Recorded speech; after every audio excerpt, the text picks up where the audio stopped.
weekly episode of The Lonely Knitter.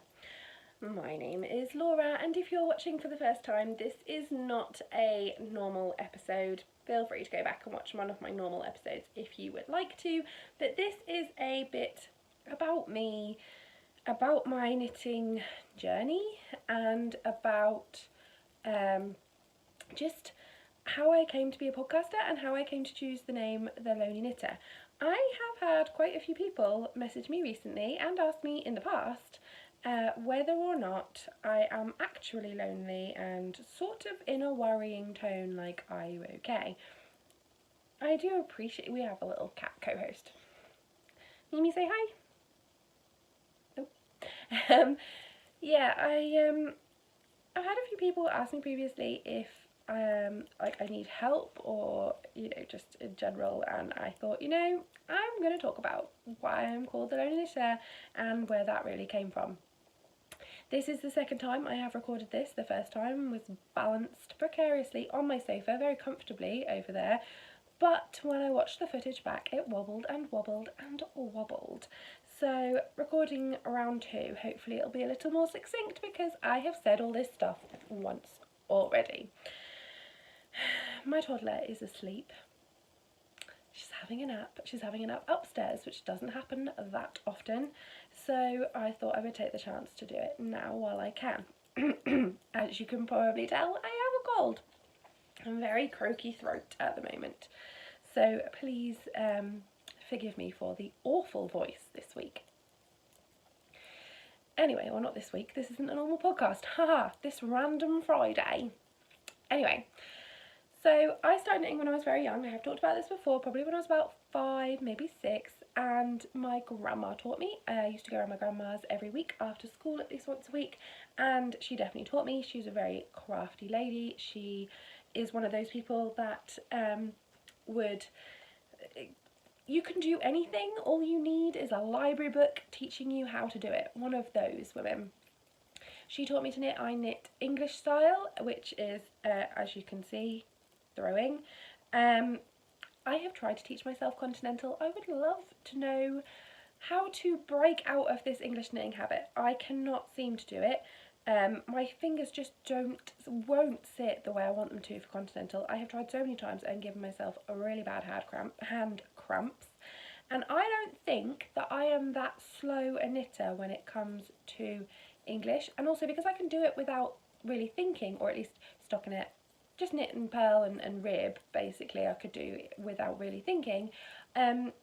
I think I would, there's going to be a massive gap there where I'm trying to work out how to knit continental, how to sort my tension out, then how to try and teach myself to do it without looking. And this is just a habit that I have that is, 23 years in the making, so it might be quite hard for me to break out. And I'm okay, really, so English knitter all the way. And my mum is a little bit crafty when she wants to be, like she makes things for charity sometimes and stuff, but she isn't a knitter like she might knit once a year to make something for charity, but or even less than that, but I'm a knitter everydayer sort of person. My nanny is also a knitter. I would say my nanny probably is an everyday knitter, just in the evenings when she's watching the telly, and always has been. I have a lot of memories of watching Doris Day films on a Friday night, going to my nanny's, watching a Doris Day film, staying over. We'd stay up really late and just knit, both of us sit there knitting. So yeah, definitely runs in my family.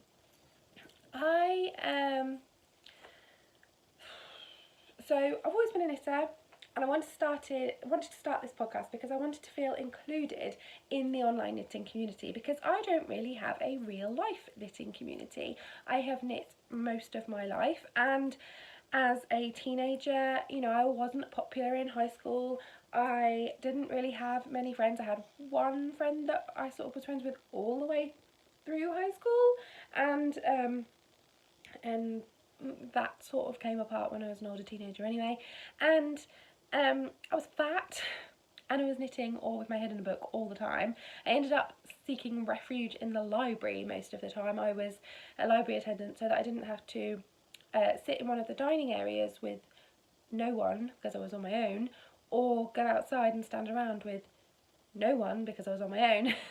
You know, I did get picked on. I went through some pretty horrible bullying stages. But, you know, nowadays, who doesn't, I suppose?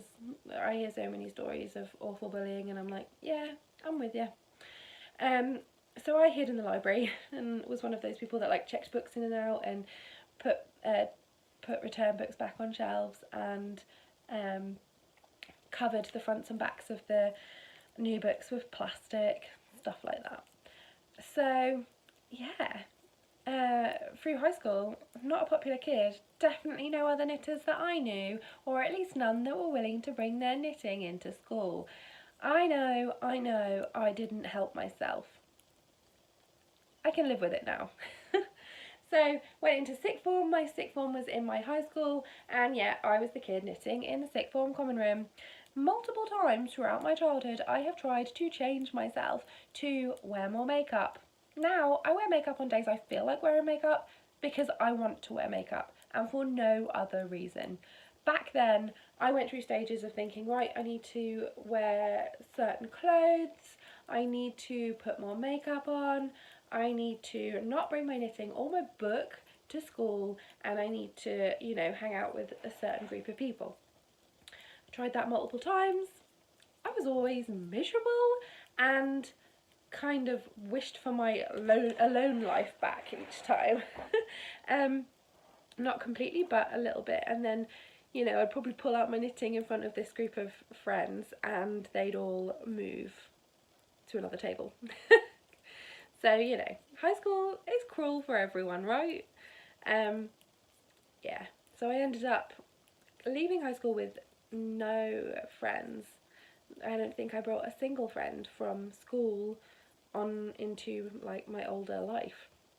But I went to uni in London and I got a taste of my knitting community there, and I kind of, that was the turning point for me where I felt not like a freak and completely on my own and like this one weirdo in the world, and suddenly realised that actually maybe I was just the one weirdo in my town and that the world is much bigger than my town and there are a lot more people out there who are like me.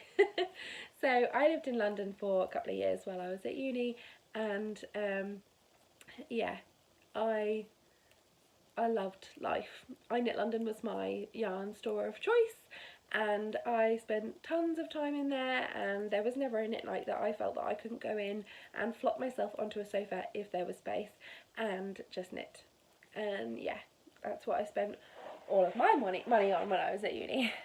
I met my husband when I was 17, and he was probably one of the first people in my life who, you know, the same-ish, he's a couple of years older than me, but like the same-ish age as me, who was perfectly happy to accept me how I was. This is a man who does not appreciate hand knits. I knit him a pair of socks, probably out of some quite scratchy commercial yarn, so I understand why he might not have loved them, but I knit him some socks and he wore them pretty much every time I saw him for months, until I think I was suggesting knitting him another pair and he might have broken and said, I really don't like them, I'm just wearing them to be nice. I know you spent a lot of time on them. I love that man. I love that man. So yeah, he requested, please could I not knit him any more socks. Not knit him anything pretty much. He was like, I love that you knit, it's fine that you knit, please don't knit me anything. So yeah, I don't knit for my husband. And 12 years later, because I am 28 now,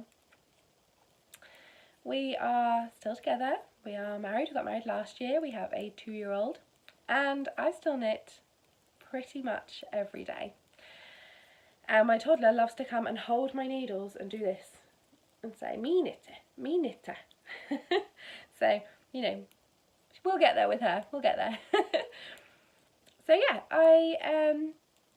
that's sort of my life in knitting up until that point. You know, then I moved back from uni, back to my small town area where I have no real life knitting friends. And I started to feel slightly secluded again. I have actual friends here now. You know, we have a really nice group of friends. I also have mum friends. So I'm not on my own, I'm not lonely in terms of having people to talk to. There is always someone I can send a message to or go and see, but there is no one that would turn up with their knitting. And I was seeing the online knitting community and loving it, and I wanted to be involved, and I wanted to not feel on my own. All the while through this, mental health has always been an issue for me. I've had quite a few mental health issues throughout my life, and I'm sure I'll continue to, just like many others. Spent a good chunk of time on antidepressants and try to make steps in my life to make myself a happier person whenever I can.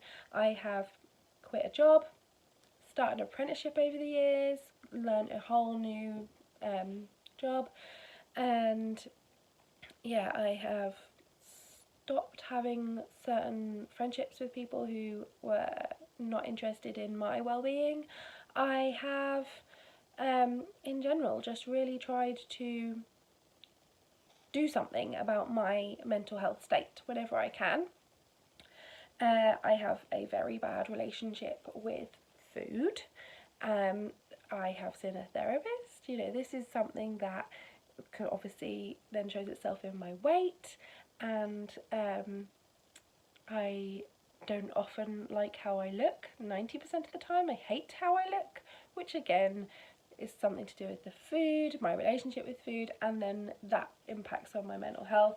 I go back to food because it can be my comfort at times, other times it definitely hasn't been, and then put more weight on, and then I need more comfort, and then, so it's a horrible vicious circle.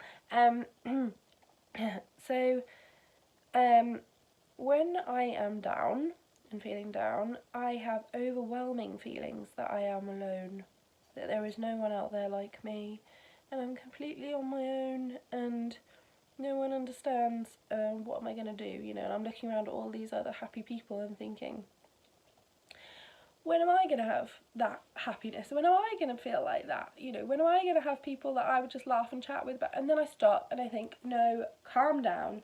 You do have these people. Come on, you are different. Yes, you are different.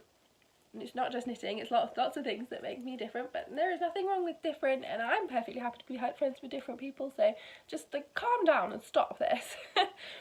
And I shake myself and remember that I do have a lot of people out there that care about me.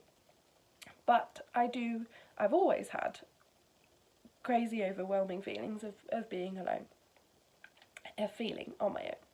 Anyway, about 9 months ago, I decided I was going to start a knitting podcast because I watched a few, but I felt very on the outside of the online knitting community. I didn't really know what was there, didn't use Instagram, and I just hadn't touched on it at all. So I started a knitting podcast and I called it The Lonely Knitter because at that point I had no online knitting friends and I had no real life knitting friends. I was a knitter that was completely alone in my knitting. Over the past 9 months, I've got over 200 YouTube subscribers. I know that number is not big to many. It is massive to me. I have got nearly 600 Instagram followers. That's a huge number to me. My point being that I feel like I have jumped in, maybe crept in slowly, but I have got into the online knitting community and I feel like I have made a wonderful group of friends. And I am constantly meeting more people, and I am constantly being shown that I am not alone and that I am not, you know, alien to everybody else, that there are other people who have the same interests and same feelings as I do. So yeah, I call myself the Lonely Knitter for one reason, and I am not that person anymore, and that is down to this podcast and to the steps that I have made to try and integrate myself a little into the knitting community online. And it's made a massive difference to my mental health. So thank you very much. I am going to continue to call myself the Lonely Knitter because I still don't have any knitting friends that live around here and that I can go and have a coffee with. I want to start a knit night. There is a big part of me that thinks I should try and start a knit night. If you are watching this and you are in the east of England, I am in Lowestoft, the most easterly point of England. If you're around and you fancy going to Weatherspoons and sitting and having a knit, then I'm here. Hit me up. Yeah, so I am going to continue calling myself the Lonely Knitter because I'm pretty happy with that name now. I'm pretty settled there and sat there nicely, and yeah, it's still to a certain extent true because I don't have any on real life knitting friends.